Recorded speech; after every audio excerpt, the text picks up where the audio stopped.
ल है गाइस आज चाहिँ हामी ढेँडो खाँदैछौँ। यो चाहिँ इस्कुसको तरकारी, एउटा मुलाको थेपी भन्छ हामीले। यो मुलालाई चाहिँ थिचेर अनि गोलभेडा पोलेर चाहिँ त्यहाँ पिसिएको छ।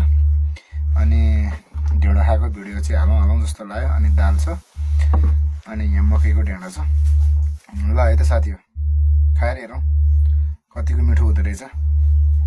हामी पनि ढेँडो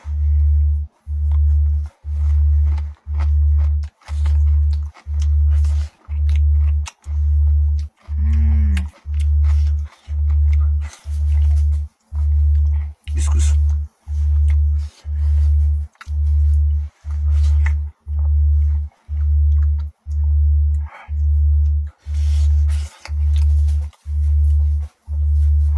माछासँग खाउँ भने भालेको गर्दन दुख्छ अरे, त्यही भएर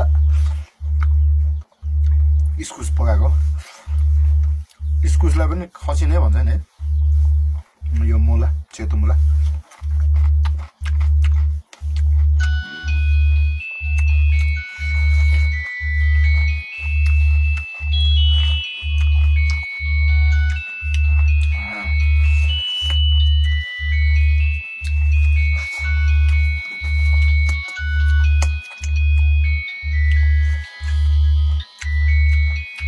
हजुरहरू पनि ढेँडो मनपर्छ भने त हाजिर गरौँ क्या। यो थेपी भन्ने चाहिँ एकदम मिठो हुन्छ क्या मुलाको।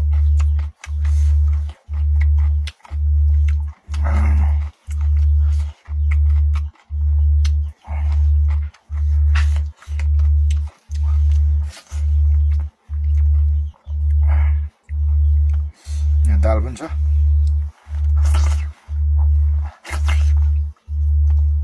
दाल पनि मिठो भएको छ।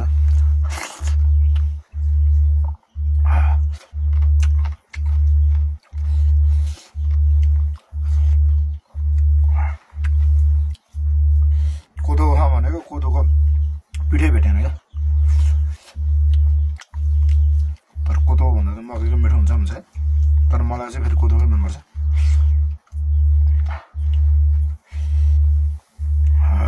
अलि चिसो भएछ यार, तता थिएन इस्कुस चाहिँ।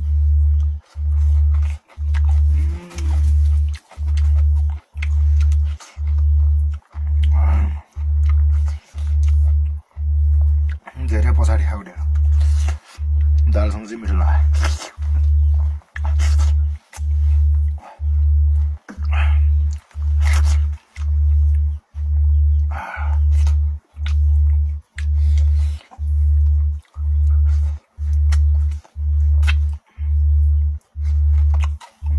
फिनिस हुन लाग्यो।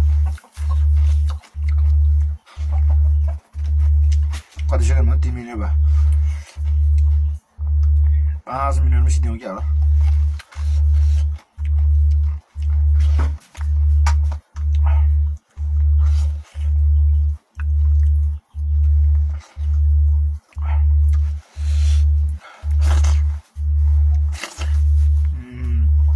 दालसँग चाहिँ धेरै मिठो भयो।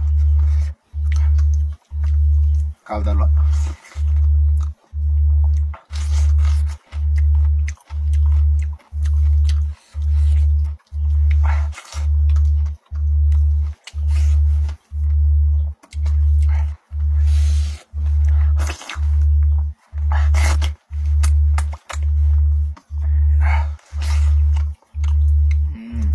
ल साथी हो, फिनिस भयो।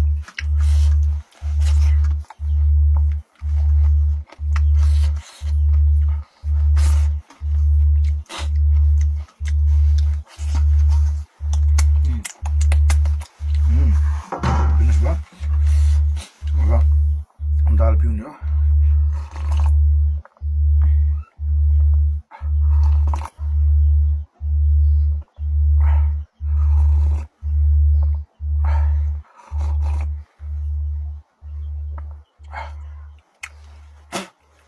खुर्सानी रहेछ है।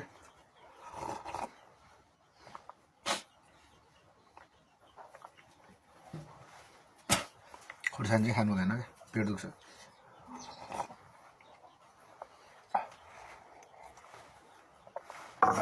फिनिस भयो। पानी अलिकति खाने हो होइन